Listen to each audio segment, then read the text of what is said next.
Hello everybody, Will here from GEEK.SLEEP.RINSE.REPEAT. A couple of weeks back I got the chance to have a chat with Gareth Damian Martin from Jump Over the Age. He's the mostly solo developer of In Other Waters, an upcoming adventure game which releases on the 3rd of April, where you play as an AI guiding a xenobiologist across an alien ocean sea. If you want to read a little bit more about the game, then there is a link in the description below to our preview.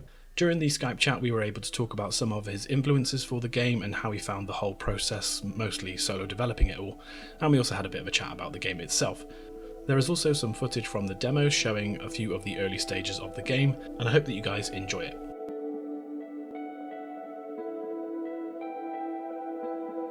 I guess I'll just jump straight into a few questions if you don't mind. Yeah, sure. One thing actually, I was reading your recent article in the Escapist magazine, and you were talking about how a trip to Greece and reading Annihilation kind of inspired you to make the game. Was it up to that point, were you kind of thinking of making a video game, or was it that you kind of came out of that idea and thought, I want to make a video game based on this now? Yeah, it's kind of... There's like a lot of origin stories, I guess, for this game. Like, there's lots of different influences, but I think that in that case, like, I was kind of... I was coming to the end of my PhD, and when I was in Greece, and I was about to turn 30 as well. And one of the things I wanted to do was, I'd been messing around kind of making things in Unity and messing around a lot with Twine. And I decided I'd make myself a game for my 30th birthday. So I made a game called Salt, which is like an interactive fiction game about swimming, which is much more literally based on my experiences in Greece. And it's about swimming across a gulf. But in that text game, you have to press space to keep swimming. You have like a depleting bar, and so it's like a rhythm action text game. And so you keep pressing space in order to swim. And while I was working on that game and thinking about that idea, I kind of was thinking a lot about the idea of a text game, like how you could expand that idea further, like how you could kind of bring like small interactions to a text game, like small kind of mini game style interactions. And that's really like that kind of idea. While I was in Greece, I suddenly was like, had hit on this idea of being the AI inside the dive suit, which I think, because I was thinking about, this would be a swimming game or a diving game, and initially I was like, maybe you'd be a pearl diver or something. And then I just thought, well, how can I do all these interactions and have text? And then I was like, kind of could be an AI inside the suit. And then the moment I had that idea, I was like, that's a really good idea, and that will work. It instantly, like almost, it was one of those moments where you kind of see it spread out ahead of you, and you're like, you can see all of the ways in which that will work and all the ways it can kind of pick up on lots of ideas and games I like Duskers or Metro Prime, and take influence from those. And so I was kind of felt compelled to follow that idea in a way. Like I was making a game, but that was when I was like, this is going to be even better.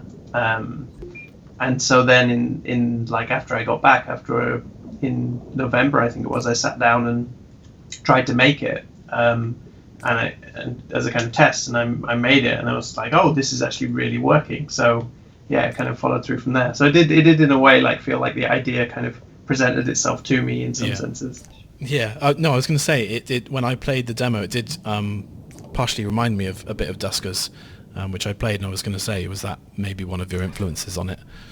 Yeah. So actually, Tim Keenan, who made Duskers, and Adam Saltzman, who made Capsule, both turn up in the special thanks for this game, because I had a conversation with Tim Keenan. I interviewed him about when I wrote a piece way back when I was writing for Killscreen about VR, and I was talked with him about how Duskers kind of does VR like lo-fi by making your desk and your keyboard and your computer all part of the game. Yeah.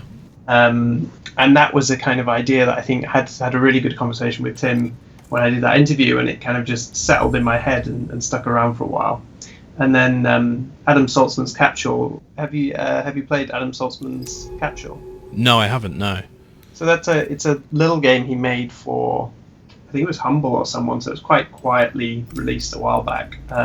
It's a game where you kind of play as like a submarine operator who's looking down at like a radar screen and you're in the submarine and you're kind of driving it around. It's kind of an arcade experience, but everything in the view, you can't tell what it is, just a dot until you scan it, and then a little bit of text will tell you, like appear beneath it, just saying like drone or mine. Or so the idea is you're kind of rushing to get oxygen and power, but you don't want to accidentally pick up a mine or whatever and blow yourself up.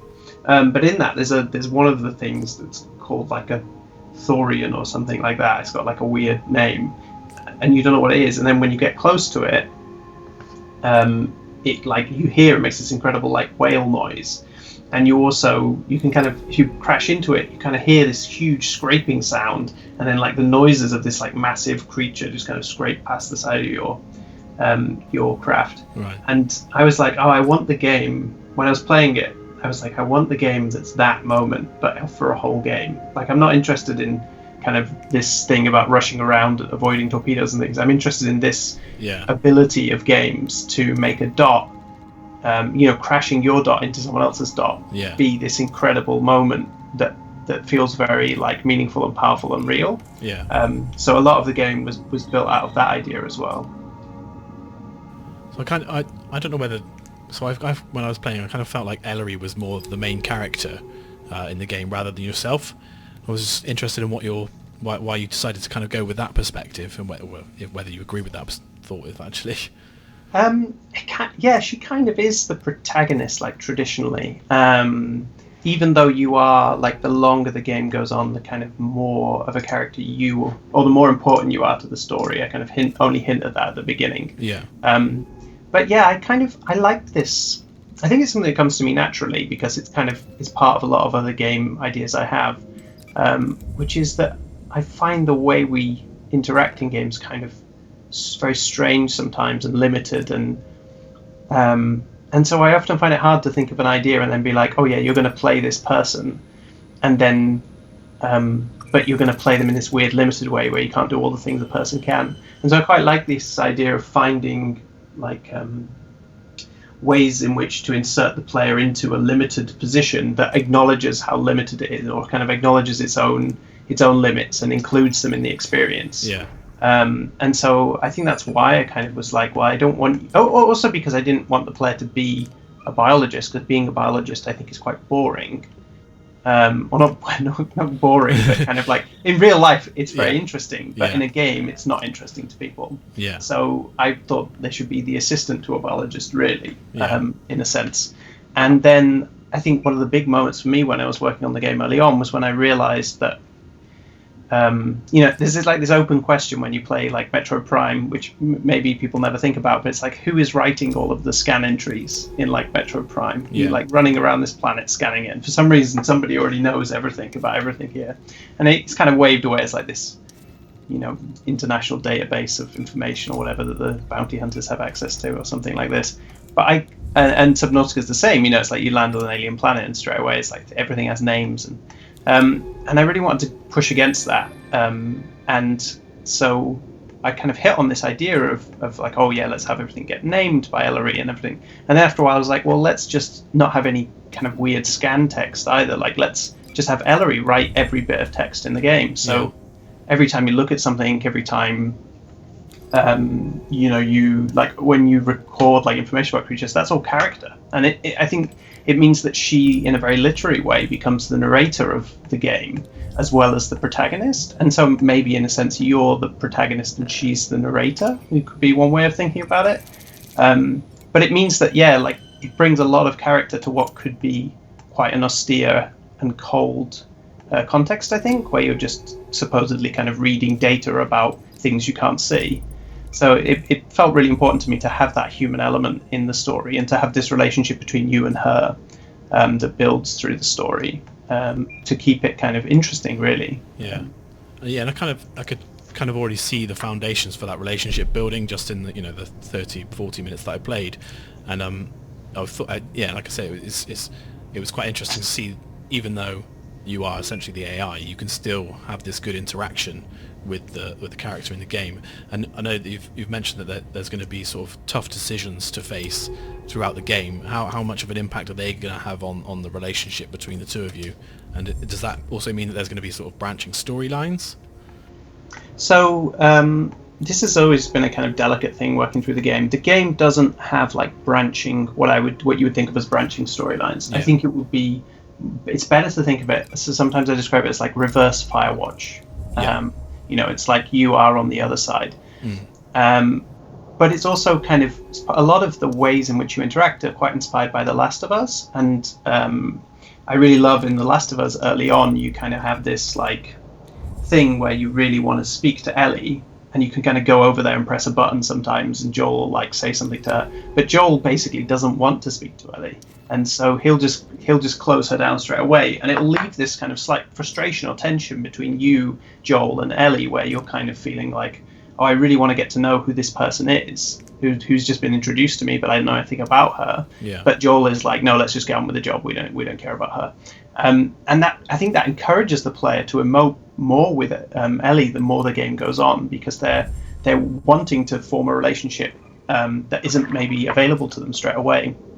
And so I think that that's really what I wanted to do in the game, is not necessarily simulate like a very complex relationship with lots of branching paths and have like lots of different elements. Instead, I just wanted you to have a kind of, in a sense, like most people through the game, to have a path through the game which is about uncovering things together with Ellery. Yeah. And so I didn't want to just give people like a bad experience just because they made some weird decision. I wanted to give everyone the kind of full experience of what the narrative can be, even if maybe at times they push back against Ellery. So there's always kind of ways to work around it. It's more about how Ellery responds in the moment to you. And it's more about, I would say, like expressive choices. And also a big thing for me is that Ellery needs to have agency. I didn't want her to just be someone that you push, because you push her around the whole time anyway. You're telling her where to go. So you can respond to her and you can disagree with her or agree with her.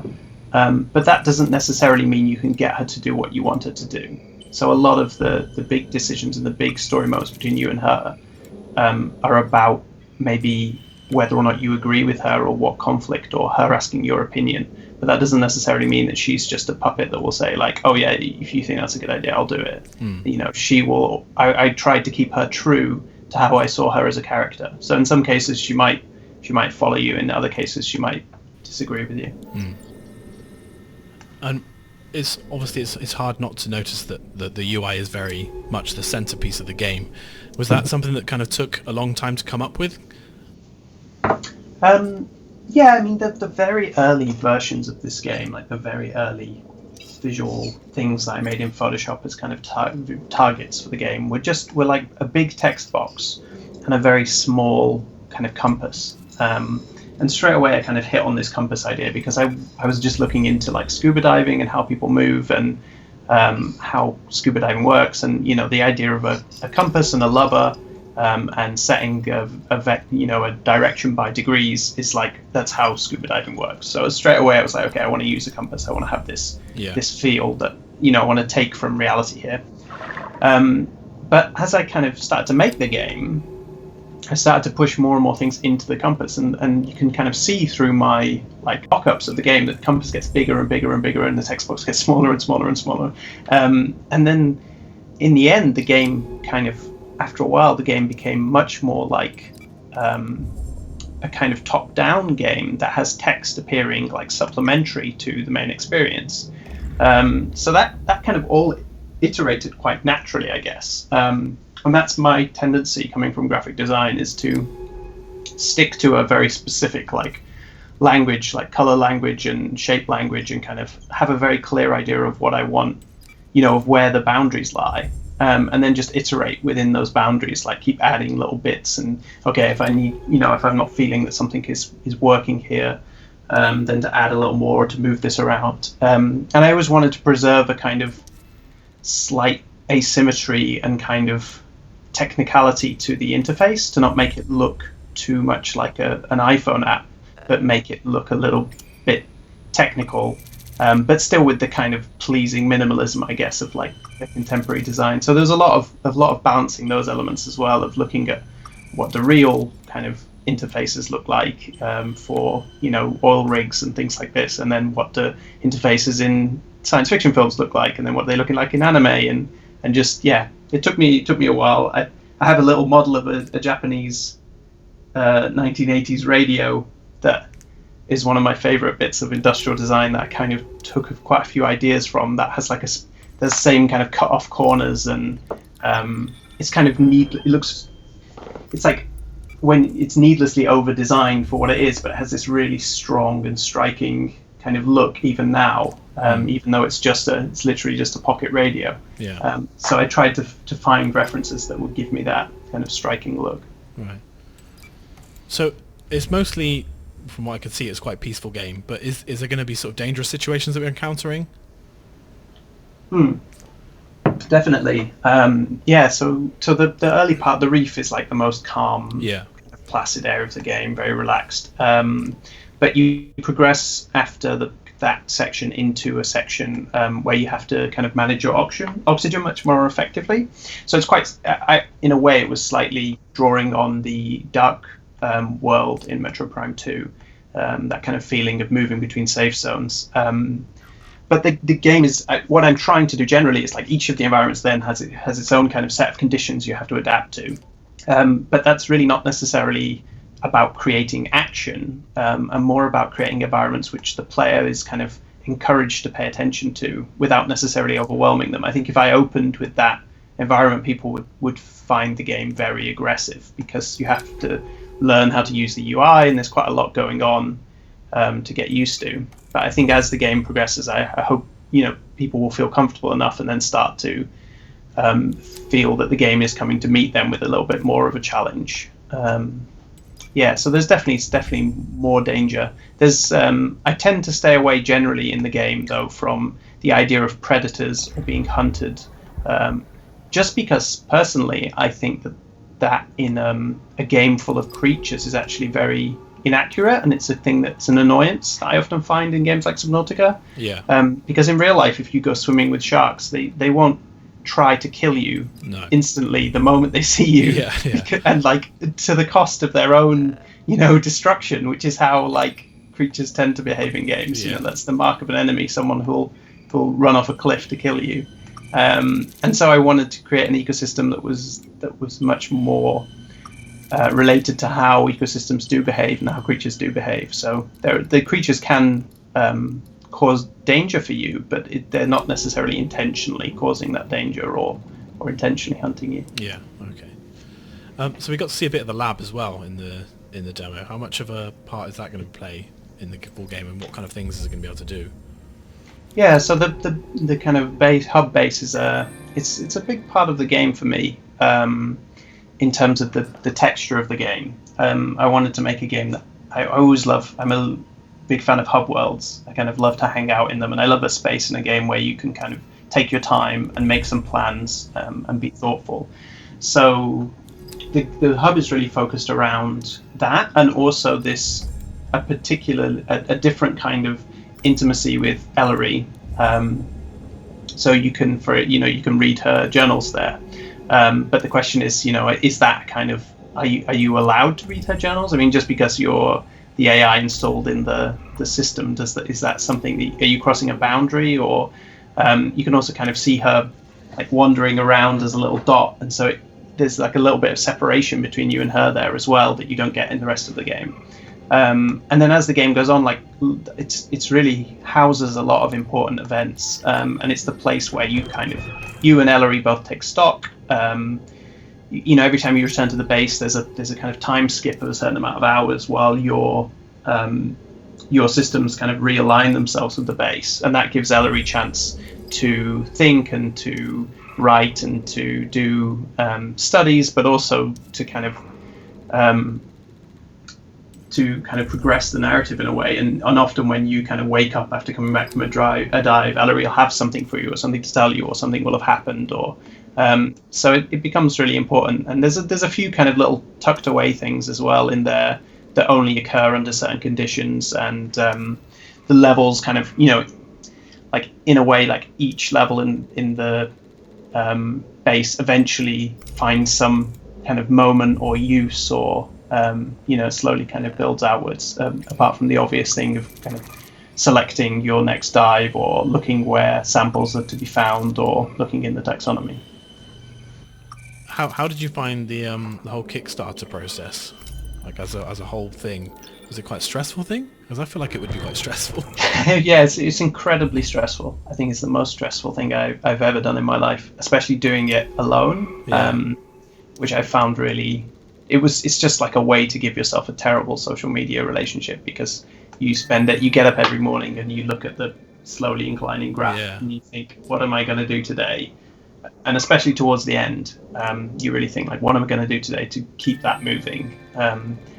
So yeah, it becomes like a kind of a fairly tireless effort, and having to bring in new ideas and new things towards the end, and constantly talking, having to bring stuff to press and encouraging people, was really stressful. But I have to admit that I have enjoyed having the game out in the public, and the Kickstarter really enabled me to make the game, not just in the sense that I got the funding, but it was, the Kickstarter that brought it to the attention of publishers, and so I owe everything to that process, and so I've enjoyed being able to be public about the game, having people excited about the game from the beginning, especially because it's such a weird game. It's the kind of game that I think could be actually really hard to get signed if it didn't have a successful Kickstarter behind it, because it's very atypical, and it needs to show, like, it's hard for me to even know in the beginning when I was making the demo if things would read or communicate through to players.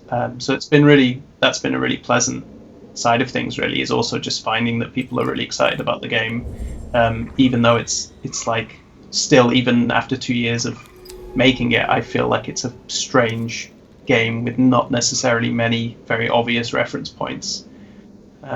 So that's been good. Yeah. And how have you found kind of working mostly on your own, developing the game? Yeah, I mean, it's by choice as opposed to by force, and I think that I like, it's my tendency, I guess. I because I have quite a wide skill set, because I have a background in literature and a background in design, and it was only really programming is the thing that I'm kind of less familiar with. And when I discovered that I could use, I use a tool called Playmaker, but where I could use kind of tools that allow me to program without necessarily writing code, that I realized I might be able to do it. And just for me personally, I kind of think of my time in my studio as an artistic practice, really, as opposed, because I've never had any intention to work in the games industry, so to speak, like in a larger studio, or I worked as a games tester for Sega about 10 years ago now, and I really didn't like what I saw of the kind of really industrial side of games. So for me, the only way I was going to make games is if I could do it on my own terms, and the easiest way to do that seemed to me to be to do it mostly by myself, and to kind of have a lot of creative control over what I was doing. I mean, it can be hard, but like, as you probably read in the Escapist piece, like I kind of found ways of structuring my time, and I think, having spoken to a lot of other devs, like I have the luck of being a bit older than a lot of them, pretty much all first-time devs, and having kind of years of freelancing behind me means that I'm kind of used to delivering projects, and I'm quite comfortable planning time, and I'm quite comfortable working on creative projects. So I didn't get too sucked into the idea that it had to be a perfect game. I very much saw it as a project and kind of tried to structure my time effectively around it. So I've been happy with that, and I kind of currently making plans for my next game, and not planning to change the team one bit. I have I'd love to bring back Amos on the sound and music, and I have the main programmer that I work with, Chris Payne, who kind of does all the code stuff that I can't do. Like mostly save systems and things like that, and all the very technical things. I'd be happy to just continue working like that personally. So do you have an idea on what your next project is? I do. I have lots of ideas. I had an idea at the same time as I had the idea for In Other Waters, and then I tend to have an idea every time I go on holiday for longer than a few weeks. I think it's just my brain. If I'm forced into that situation, I just idly come up with ideas. So I have something that's at the forefront right now, but hopefully it won't be too long before people can hear about it.